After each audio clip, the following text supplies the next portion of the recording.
A new Metroid has been announced. The galaxy is at peace.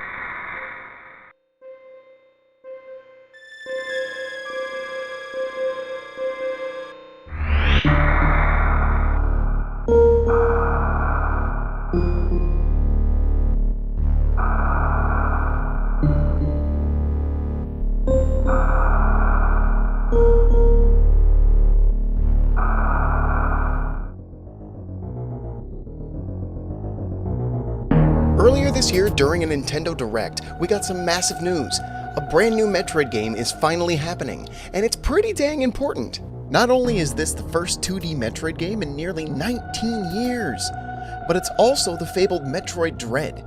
This game was talked about as far back as 2005, initially intended to be a game for the Nintendo DS. It went through multiple cancellations and indefinite delays. It was the white whale of the Metroid franchise. But not anymore. On October 8th, Metroid fans everywhere will finally get to sit down and play Samus' newest adventure across the galaxy. And man, after the announcement, I could feel the excitement. Watching everyone collectively lose their minds in anticipation, there's just one small thing. I've never played a Metroid game. Kinda. That is until recently. I decided to sit down and put it upon myself to play through the main 4 games leading up to Metroid Dread and kind of talk about my experience playing through them.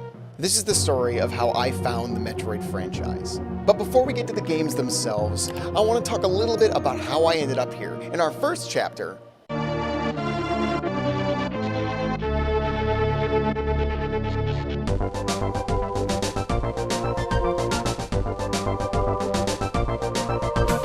it was January. We had just entered the final year of the decade, and I was at the height of my newest obsession, the Nintendo 64. I had received it the year prior as a Christmas gift from my dad. It was my first video game system, and it was blowing my mind. I would spend most of my free time playing whatever new game I could get my hands on, and at the time, that game was Super Smash Bros. I couldn't believe how many characters were all together in one game. Being so excited about seeing all these games crossing over, you got Mario 64, Yoshi's Story, Pokemon Stadium, Ocarina of Time, Star Fox 64, and... who? Samus? I recognized all of the other characters in this game, but not them. At first I thought it was a robot with really big teeth. I tried playing as her in Smash, didn't like it, and promptly changed characters. Barely had a second thought about it. Then in 2001, I got the GameCube. My first time moving to a new generation of consoles. And to me, at the time, there was nothing more exciting than one of the games leading the charge, Super Smash Bros. Melee. It was bigger, it was better, oh my god, you could see the stitching on Mario's pants! It felt like the future. Melee also had piles of trophies for you to collect, each coming with a brief description. It's here where I started to understand more about Samus in the Metroid series, and after doing a little bit more digging, finding out that she was not a robot, but actually an intergalactic bounty hunter equipped with a power suit armed to the teeth with all sorts of weapons and gadgets used to save the galaxy from space pirates? As someone who grew up with a strong love for sci-fi, man, that sounded cool. However, since I only had access to the N64 and the GameCube, I didn't really have an easy way to play any of the previous Metroid games. So once again, I ended up just moving on.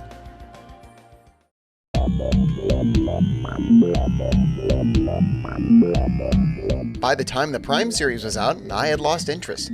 I wasn't too big into first-person shooters at the time, so I sort of shrugged off the games when they came out. But I always heard good things about them. We all have plenty of things that we're curious about but never really get around to. That's what Metroid was for me. The Prime trilogy came and went. I never got around to it. And even when the games were bundled into a collection for the Wii, I picked up a copy with full intentions to play it, but just never did. Then over a decade after I first learned about Samus, I finally decided to pick up the newest Metroid game and finally attempt to get into the franchise. Other M. The opening cutscene showing the fight with Mother Brain looks sick. I spent the next few days blasting and bounty hunting my way to the end of the game. I finished it and realized that I didn't care for it that much. I walked away from the game feeling glad that I gave it a try, but thinking that maybe the Metroid franchise just really wasn't for me. As time would go on, Nintendo would announce new games, but Metroid seemed to have just disappeared. After that, I didn't hear anything else about the series aside from when everyone groaned at the announcement of Federation Force. Eventually, though, Nintendo would be releasing their latest game changer, the Switch, and with it they announced that Metroid 2 would be getting a 3DS remake, and the Prime series would finally be getting a new entry on Nintendo's flashy new console. Samus Returns came out with good reviews, but I didn't have a 3DS at the time, so I didn't think much about it. But I was interested in Prime 4. But that was promptly followed by silence. The Prime 4 dev team stepping down, Retro Studios returning to start over the production of the game from scratch, and then even now, nothing else. At least until Nintendo's E3 presentation earlier this year, they finally acknowledged the development of Prime 4, but it was too soon to show anything just yet. But before anyone had time to be disappointed about that, they quickly announced that there would be another brand new Metroid game coming out for the Switch, Metroid Dread. There was something about this reveal, it felt special. The hype for this franchise is at an all-time high, and I could feel it. The gameplay looked fun, Samus was rocking a new suit, and the atmosphere of this game just struck me. I knew almost instantly that I wanted to play this game, and I knew what I had to do to prepare. With all this excitement over Metroid, I decided it was time to take the leap. So I sat down and played through all 4 of the Metroid games leading up to Dread. I'll be covering this in the next chapter that I'd like to call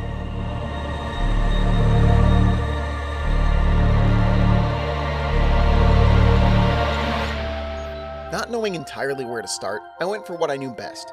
All I've ever heard is that Super Metroid was a masterpiece, given heaps of praise from just about everyone who's ever played the game. So I turned on my Switch and jumped straight into Super Metroid.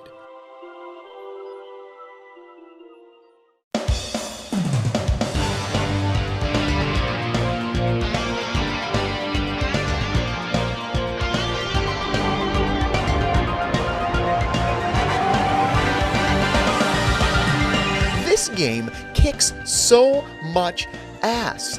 Winding through the tunnels of a foreign planet while blasting up enemies, looking for secrets, using upgrades and wit to take on the challenges put in front of you, and the game does such a good job of giving you the space to figure it all out. Even if the gameplay leads you to answers sometimes, it's never apparent.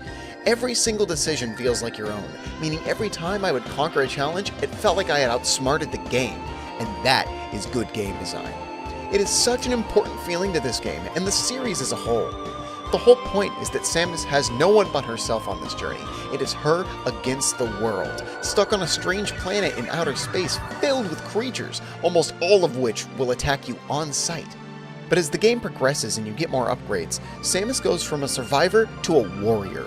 By the end of the game, I was no longer in danger. I was the danger, and it was so satisfying. I walked away from Super Metroid feeling stunned. Every corner of that game had me captured by its brooding atmosphere and exploration. I would now genuinely consider it in my top 10 games. I got to get a glimpse into the magic people saw in 1994, and it was brilliant. To no shock, Super Metroid turned out to be one of the finest games I've ever played. While figuring out my process of playing through each of the Metroid titles, I did have one main concern. That was playing through the original NES game. From what I was able to understand, the game has definitely aged more than most of the games in this franchise. I wasn't sure if I was up to the task of attempting it, but then I learned about Zero Mission. Nintendo decided to reimagine the original NES game into a more modern and accessible game for the Game Boy Advance. Learning that, I knew it had to be the next title I played. I managed to breeze through Zero Mission in a handful of days, playing it in my spare time when I was at home. It initially took some getting used to, as Samus controlled a little bit differently than she did in Super, and I was initially put off by it. But once I got the hang of my moves, I was blasting through enemies and barreling towards the end of the game. Just like Super Metroid, this game has brilliant level design, loaded with secrets, challenges, and puzzles, requiring creative solutions. The game feels a little bit more linear, since there are now Chozo statues that can tell you where your next objective is, but I never minded that too much. Sometimes having a large open game can be intimidating. So while I may not have always needed a marker on my map, it was always nice to know that if I had forgotten where I left off, I could quickly pick up the pace by just checking it. The biggest thing I took away from Zero Mission is that it has one of the coolest endings I've seen so far. Minor spoilers coming, just letting you know. The final fight with Mother Brain is brutal. Everything is trying to take you down, but through some tricky maneuvers, Samus takes down the evil brain. Now, with the self-destruct sequence initiated, Samus bolts back to her ship and manages to escape just in time. This is where the original NES game ended, but Zero Mission has one more trick up its sleeve. While escaping the planet, Samus gets shot down by the space pirates, crashing her ship and damaging her armor, leaving her with nothing but the iconic Zero suit and a stun gun. The entire final chapter of this game, you have to invade the space pirates' main ship, trying to retrieve your armor and make a getaway. After spending the whole game getting more and more powerful, it changes the tone entirely, turning it into something akin to a survival stealth, having to outrun the space pirates in a desperate attempt to survive. All she's equipped with is nothing but a small stun gun used for holding off enemies instead of defeating them. But once you make it deep enough into their base, you get your fully decked out power suit back. The Brinstar theme chimes in more triumphant than ever while you make your escape while absolutely obliterating the space pirates that try to stand in your way. Zero Mission impressed me. It took the ideas and story of a classic game and really fleshed it out. I have a feeling this game is going to be the first one I replay, if only for its easy to pick up and play style. It's action-packed and exciting, making it a great contrast to the somber and isolated vibe of Super Metroid. This is the game where Samus begins her story, and I couldn't think of a better game to represent that.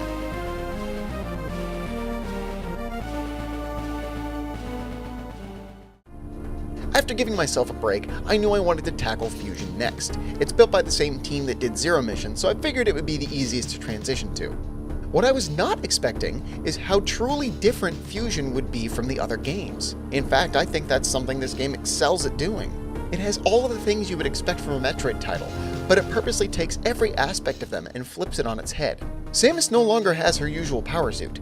She's now equipped with an organic fusion suit made up of Metroid DNA. This is all due to the parasite known as X. These organic viruses can morph and absorb into different creatures. They copy DNA and make their own version of whatever it comes in contact with. Most importantly, Samus. The biggest threat you face in this game is the SA-X, a creature created by the X parasites that has taken the form of Samus' old power suit. Throughout the game, it will show up and attempt to hunt you down. It knows you're going after the parasites and has full intention of stopping you. Initially, I didn't take super strong to this game. It was full of much more dialogue than the previous games, and I will admit that there are some secrets where I genuinely don't know how I was expected to find them without just testing all of my weapons on every blank surface I found.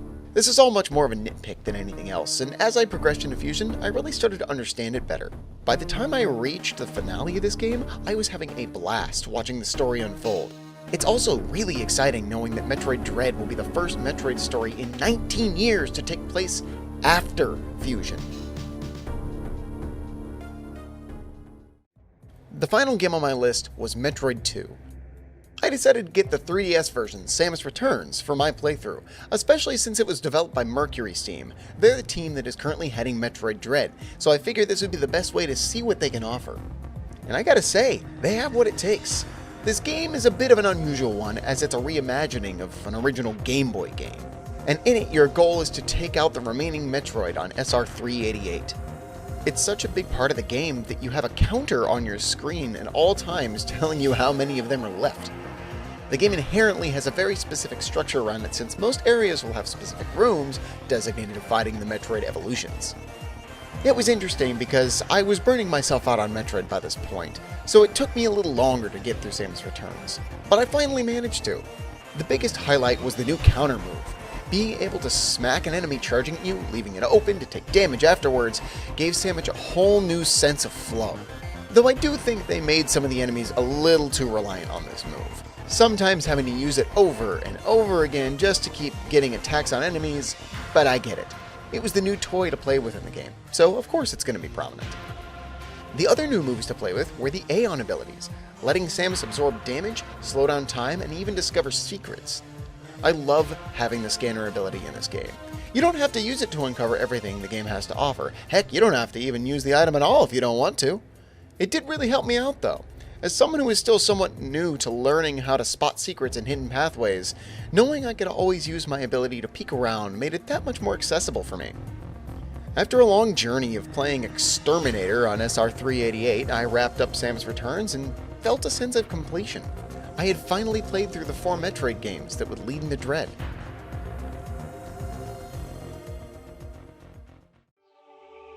So, after playing through these games, where do I sit with the Metroid series? Well, I've fallen in love. Each game works with the same usual parameters, but giving it their own twist. Always bringing a fresh new take on the strong Metroid formula for every entry. This makes each game a treat to play, always wondering how the next one will reimagine the formula. This is something that I think the Metroid series really understands. Throughout the games, you become more and more powerful, and most importantly, because you earn that power. It's up to you to hunt down and find all the different upgrades and moves that Samus can gain access to in each title. Not to mention the massive amount of missile and health upgrades hidden around the levels, rewarding the player for really taking their time to look around all the corners of each room. And there's nothing like finding a new upgrade, that moment where you go, oh, this will work in that one room I couldn't figure out. I felt so accomplished when I would remember a previous room and make my way back to it so I could use my newly acquired upgrades to continue on. I've truly become a Metroid fan. It's opened a whole new door for me. I might take the time to try out the original NES title, and if I could get my hands on it, the original Metroid too. I also feel way less intimidated by the Prime series. Initially I was hesitant to try them due to how massive they seem, but that's all changed. I've already started making my way through the first game, and I can't wait to finish the trilogy. It makes me anticipate the eventual release of Prime 4 that much more. Being able to catch up to the excitement of current Metroid fans has been amazing. Having not just one but 2 major titles on the way, one of which that's coming in less than a month as of this video. Sometimes when you play a game or a series for the first time, you don't realize how important it's about to become. And the feeling I love most is once you're neck deep into a game and realize, this is something that's going to stick with me. It's not just some game I wanted to check out anymore. It's characters, adventures, gameplay, storytelling, all something that I'm now permanently invested in. And I was certainly not the only one discovering Metroid. That points to something that goes beyond just this series, and I would like to address in our final chapter.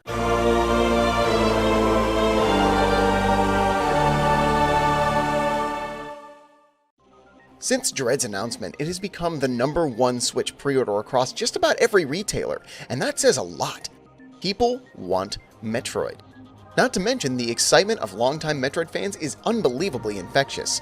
Seeing so many people gushing about their love for the franchise, and even more, seeing all the newcomers, like myself, finally taking the journey across the galaxy, finding out what Metroid fans have loved about the series for so long, it's amazing.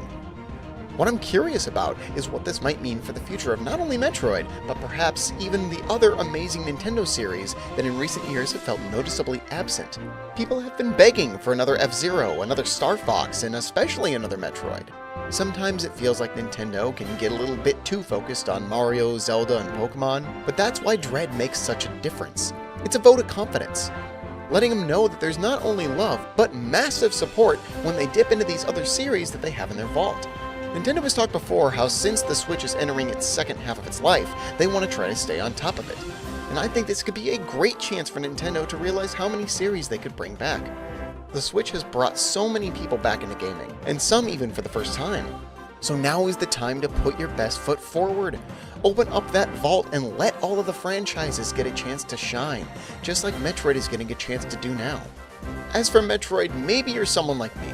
You've never spent much time with the franchise, but you want to get into it. If you're looking for a reason or a sign to start the Metroid series, this is it.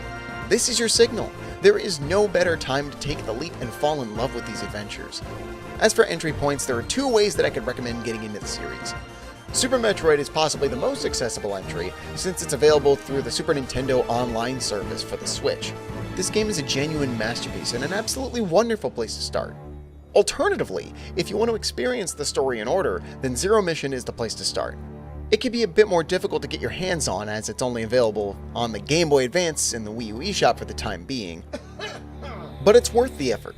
Getting your hands on all the previous titles may not be the easiest, at least at the time of this video, but if you can find a way to play each game, they're all worth your time. Yes, even Other M. Though it's certainly the odd duck of the series, it plays an important part in the evolution of Metroid. Even if you don't give it a full playthrough, I still think it's worth checking out so you can see the ideas and direction they tried taking the game. But, I get it, you're a busy person. You're telling me, Miles, I can't do this, I'm busy, I gotta go to work, I don't know, I gotta shine my shoes. Fine. If there's one place you should start, it's Super Metroid. It has the essence of everything that Metroid aspires to be. I have high hopes for the Metroid series. Hopefully this marks a full revival for it. If both Dread and Prime 4 do well, I'm sure more games will be on the way. And even if for whatever reason they struggle, Samus will return. She survived the drought from Super Metroid to Prime, and again from Other M to Samus Returns. So no matter how long the wait is, she will still be there, stronger than ever. Samus will forever be a character built on strength, perseverance, and most importantly, resilience. Thank you so much for tuning into this episode of Copbox, and if you haven't taken the leap into the Metroid franchise yet, I really hope you take this as a sign to go do so. And to the rest of you longtime Metroid fans around the world, I'm so excited to be a part of something so special. I would also love to hear your Metroid stories in the comments, whether it's finding the franchise for the first time or your longtime stories with it. I would love to read them. And remember, if you like this video, don't forget to give it a thumbs up, and you can subscribe if you want to see more of this cool content. Thanks for watching, and I'll see you next time.